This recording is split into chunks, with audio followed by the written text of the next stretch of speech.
சாமி இருந்தால் நீங்கள் திறந்துவிடலாம்.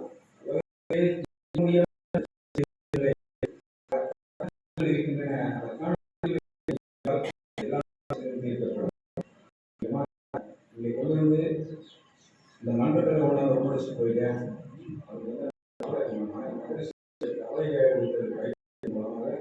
அவங்கள வந்து ஒரு சிறந்த இன்னைக்கு வந்து ஒரு அவங்க ஒரு அருள்நிதியாக இருந்து ஒரு மனத்துக்கு பணியாற்றி கொண்டிருக்கிறார். இது முழு காரணம் அதனால மக்கள் ஒவ்வொரு மனிதனுமே தன்னுடைய கர்ம வினையினால் பிறப்படுகிறார். ஒவ்வொருவருடைய நம்ம மனைவியாக இருந்தாலும் சரி, நம்ம மகனாக இருந்தாலும் சரி, நம்ம உறவினராக இருந்தாலும் சரி, சுத்தமாக ஒருவருடைய வாழ்க்கை ஒருவருடைய வாழ்க்கையிலிருந்து முற்றிலுமாக வேறுபட்டது. ராமகிருஷ்ணனுடைய என்னுடைய நண்பர் வந்திருக்காரு. ஒரு 4-5 வருஷம் முன்னாடி டாக்டர் செந்தில்குமார் வந்திருக்காரு. அவங்க பல் மருத்துவமனையில் வச்சுருக்காங்க. அங்கே போனேன். அங்கே போகும்போது அங்கே ஒரு வசனம் ஒன்று எழுதி வச்சுருந்தாங்க. ரமண மகரிஷி அதாவது என்ன எழுதி வச்சுருந்தாங்கன்னா, ரமண மகரிஷியுடைய வசனம், அவரவர் பிராப்தப்படி அதற்கானவன் ஆங்காங்கே நின்று செயல்பட்டுக் கொண்டிருக்கின்றார். நடப்பவை என்று எது இருந்தாலும் அது நடந்தே தீரும். நடக்காது வாழ்க்கையில் என்று எது எழுதப்பட்டிருக்கின்றோ அது நடக்காது. அது சும்மா இருக்கை என்று அப்படிங்கிற இந்த சும்மா இருக்கை அப்படிங்கிறத அருணகிரிநாதர் சொல்றார். சும்மா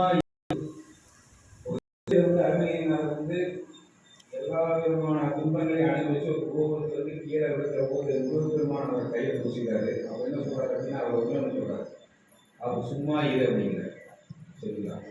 சும்மா இரு அப்படிங்கிறதுக்கு என்ன இதுன்னா, நம்ம என்ன அது இதே மகரிஷி நம்ம பாடல சும்மா இருன்னு சொல்றாங்களா அப்படி அதாவது அவரும் வந்து சும்மா இருக்கிற வாக்கியம் வருது. சும்மா இருக்கிறதுக்கு என்ன மீனிங் அப்படின்னா, மனதான் எல்லாத்துக்கும் காரணம். நம்ம ஒரு பிஸ்னஸை நோக்கி போகிறோம், நம்ம ஒன்று நினைக்கும் நடத்தி போகிறோம்.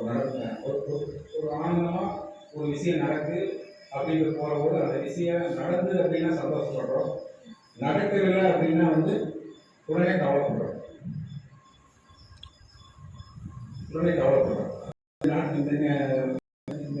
இந்த நினைப்புக்கும் நடப்பிற்கும் இடையே வந்து வெற்றி என்றால் ஆனந்தம், தோல்வி என்றால் கவலை.